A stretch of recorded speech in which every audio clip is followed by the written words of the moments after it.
Awesome. Hi everyone, welcome to our next episode, back with College Girls Uncut. Hi everyone!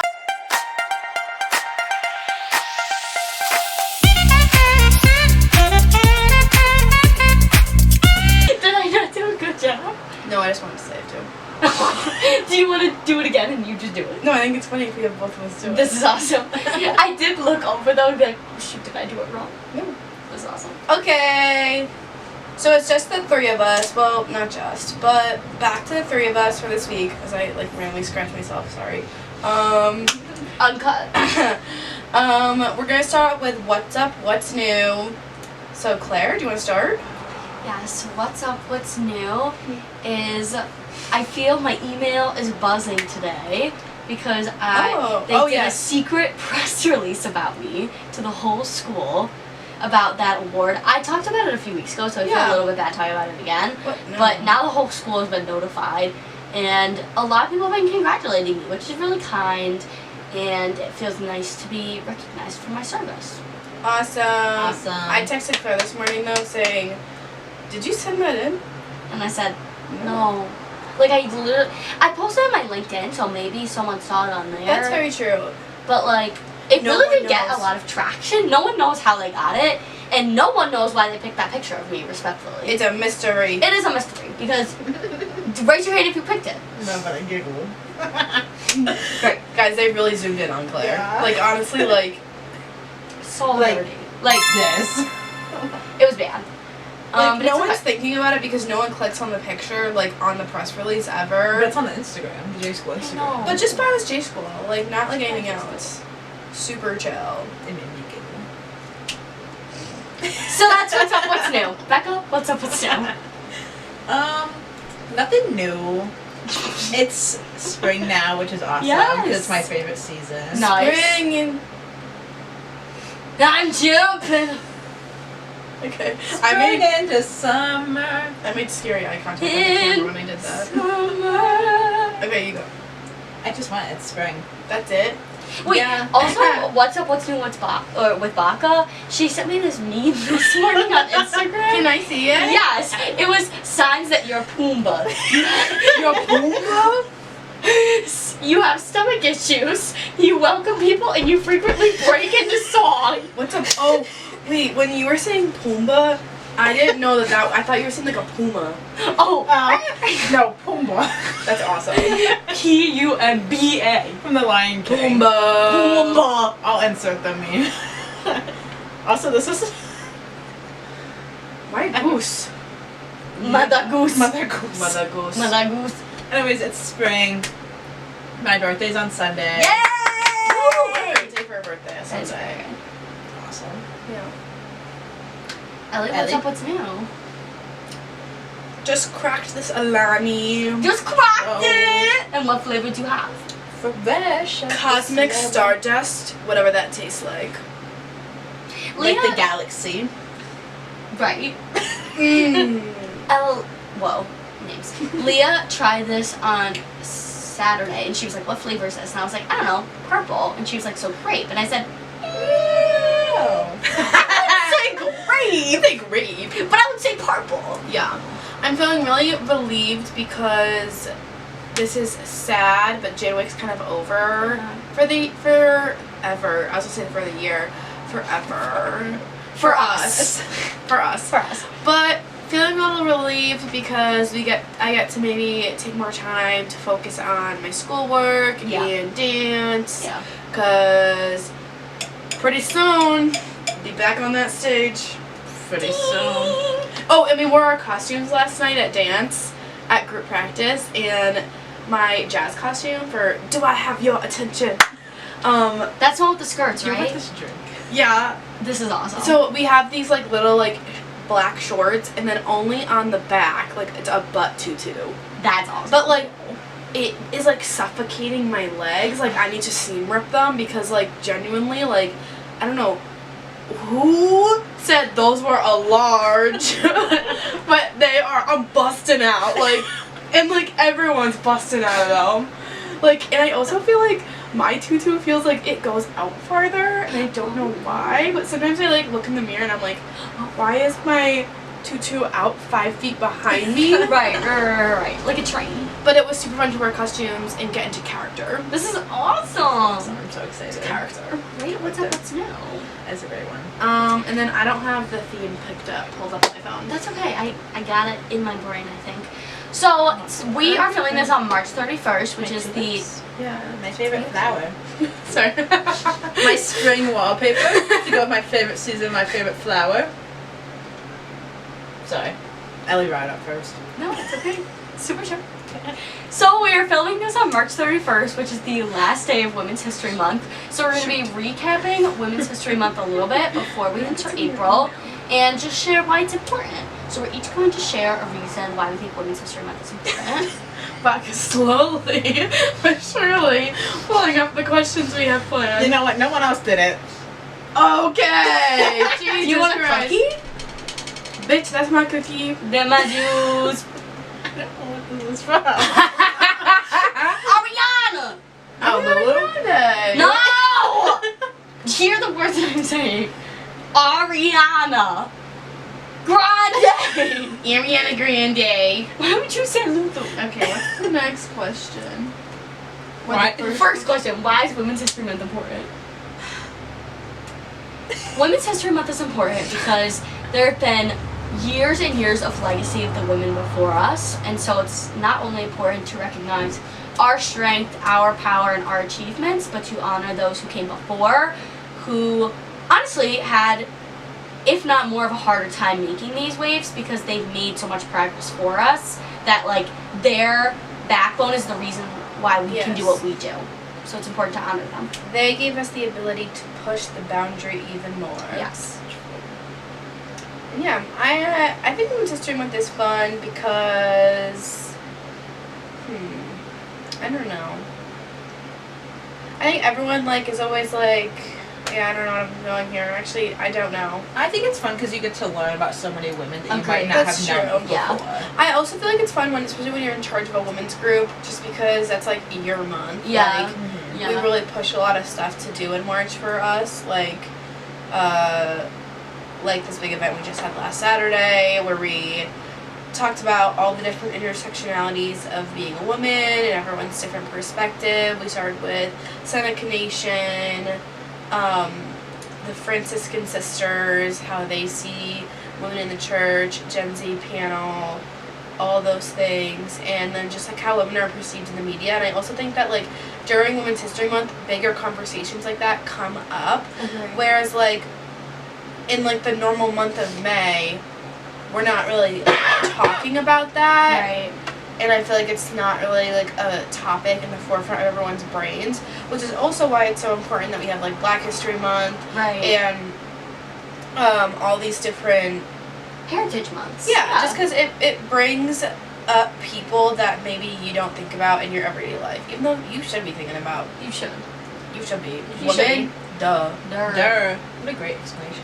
I think also there's so many times where like women talk about their achievements and they're immediately bragging, but like we have this month to just like not brag but celebrate. Yeah. It also was a really special month for us because Claire and I got an award. Yeah, we got a little something. A little something. Can you hold it up?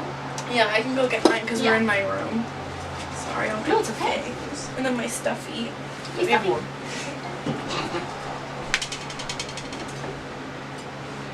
Claire has the same one. Yay! But it says Claire on it instead of Ellie. But yeah, it's beautiful and wonderful. And I think the award meant more because we were celebrated during Women's History Month and celebrated at school so everyone could come see us and be in support. Yeah. And yeah, that's what my dad said. I'm gonna stand when I say this. This is awesome. That's what my dad said. He said one of his biggest takeaways was the event was how special it was that everyone came, like all of our like different groups of friends came to celebrate us, and I thought that was really sweet. Agree.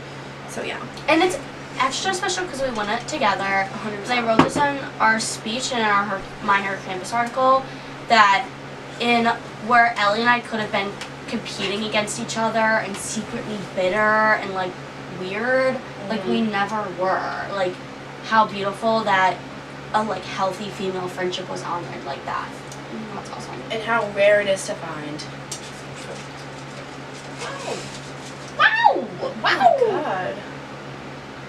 Sorry. I was looking at the sodium. Okay. Is sodium salt? Yeah, but is sodium like not good for you? It's salt. It's good in small doses. You need to have some. 170 milligrams. But it's only 7% of your daily intake, so you're fine. Yeah. Oh, that's what these mean. I see. Not to be looking at nutrition labels or whatever. Or whatever. This shit healthy or what? This shit healthy or what? Don't do that, guys. That's Don't do bad that. for you. Okay, next one. Explain the J-Wick event. Explain the J-Wick event. I was hoping it was gonna flow a little bit more. We're naturally. over it. Okay, so like I was talking before Sorry. about the different intersectionalities of being a woman and celebrating all those different parts of being a woman, Women's History Month, we created an event with the ABAG. Access Belonging Advocacy Group. in the Jen Dooley School, and we created the event in her words, real talk. Real talk. And we were able to pick people from different perspectives of being a woman, and I kind of talked about how that shaped them, their womanhood, and like the intersectionality of being a woman. I feel like I keep saying that word, but No, that was the it's whole point real. of the event. Yeah. And yeah, it was a really fun day. I think people got a lot out of it. Yeah. We had stickers, food, Yeah. Good music. cookies, Good music. and Good cookies. great company. Great Yeah. companies. But yeah, Becca was a huge help during this because She was. She was in that. honestly, like, who knew the social media manager was gonna, like, literally, I feel like I texted you for everything. Like, genuinely. You were a rock star. Yeah. Thank you. I You guess guys are I- rock stars. Thanks. Everyone's a rock star. Everyone's a rock star on the J board. But I think we want to talk about, like, what our favorite segment was for In Her Words. Becca, do you want to start? Because chronologically it makes sense. Oh, yeah, true. True. Good job, Ellie. Good job. My favorite segment was the Son of a Nation speaker, Dr. Lori Quigley.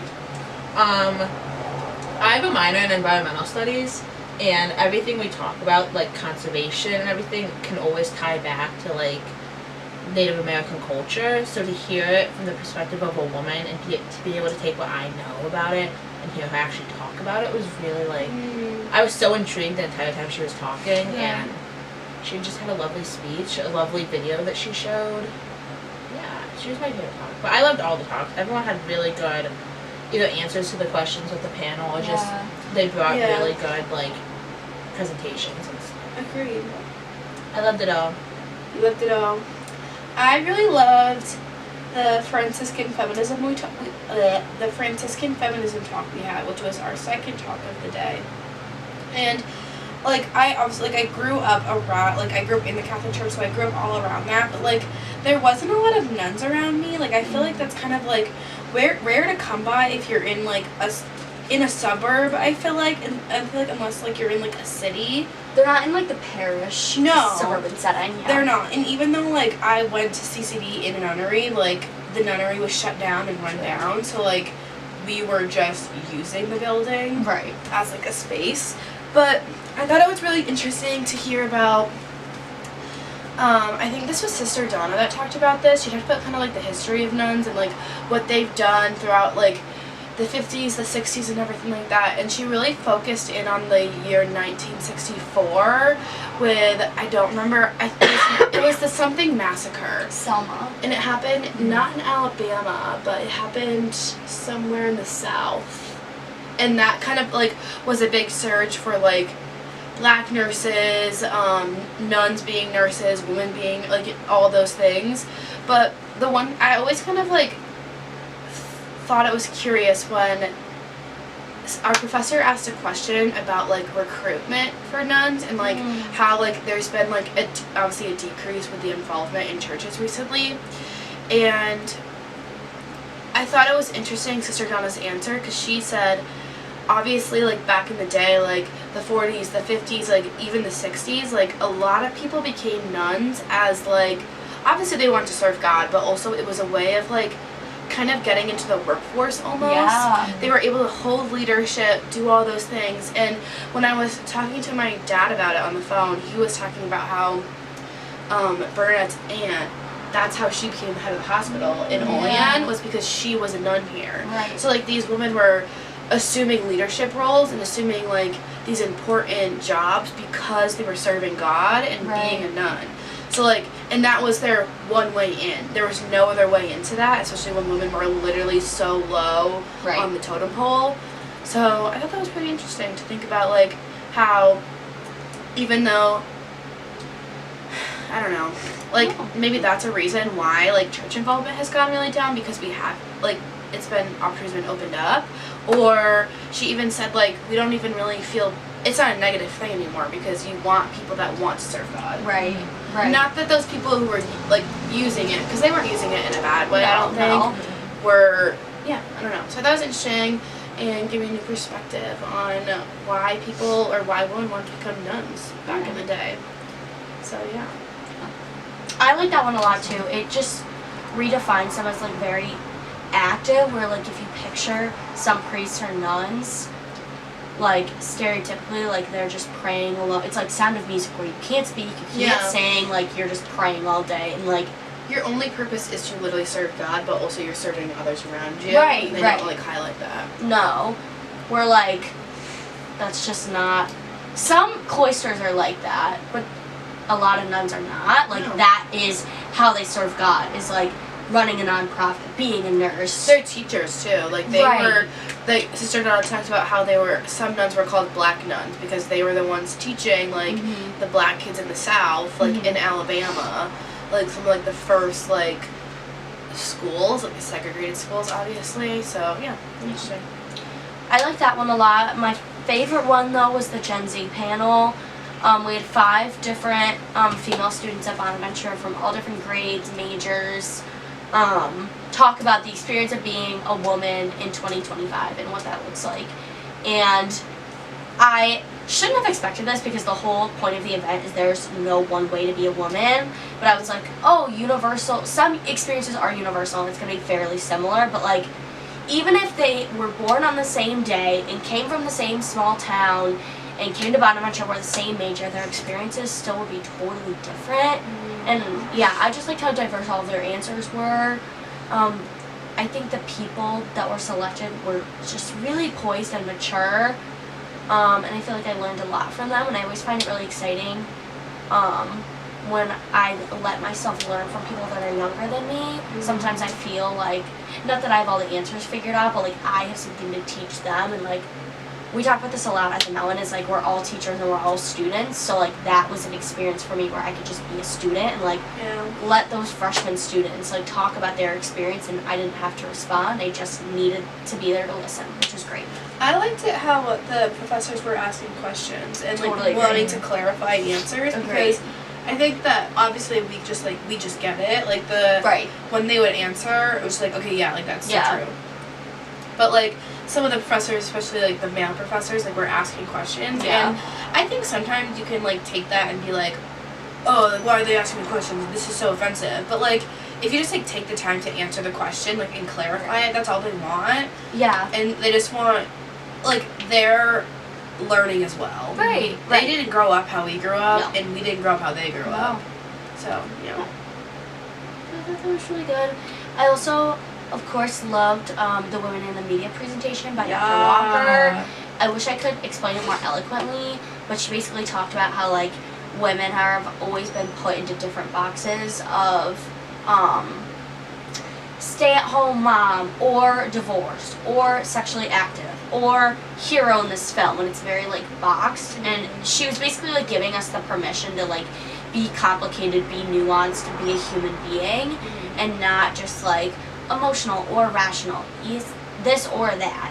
Whereas like everyone else gets to be a human being, so just like exist in all of your contradictions, even though they're not contradictions, because you're just like complicated human being. I liked how it was like, I thought it was interesting, like these eras that she was talking about were eras that we lived through, and I was like, well, yeah, I didn't even know. Right. And I think it's cool thinking about that and like learning about eras that you lived through personally, because like I'm sure like 30 years down the line, like people will be talking about like the 2020s and stuff like that, but like learning about like 2013 was a part of that like Upskirt. Yeah, the over-sexualization of women in the media. Like, Britney Spears is, like, the best example for it.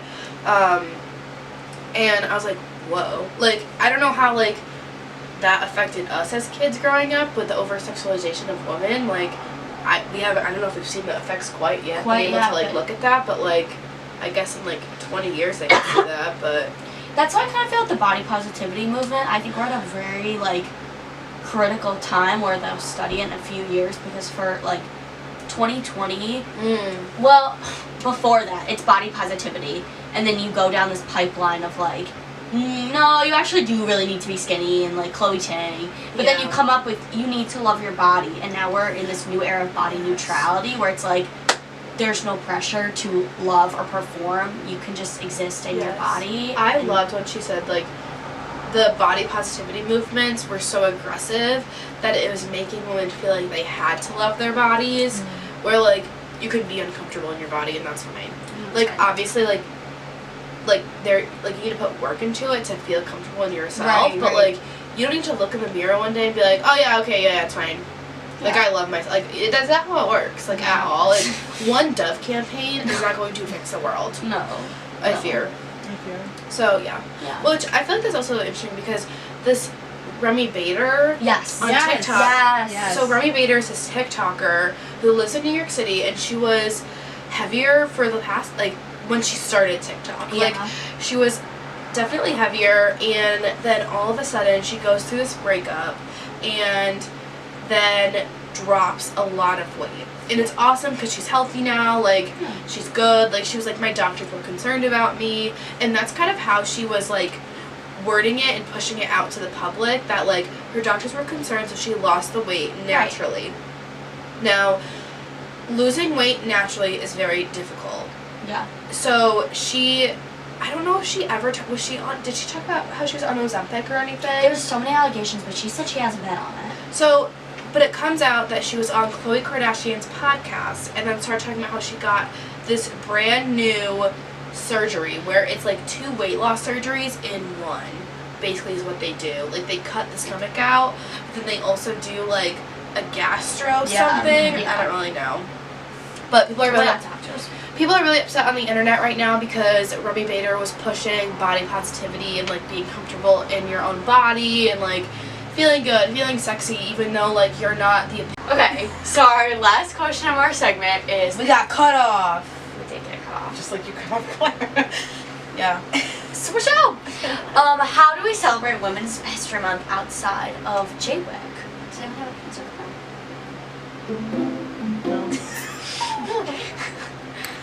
I think...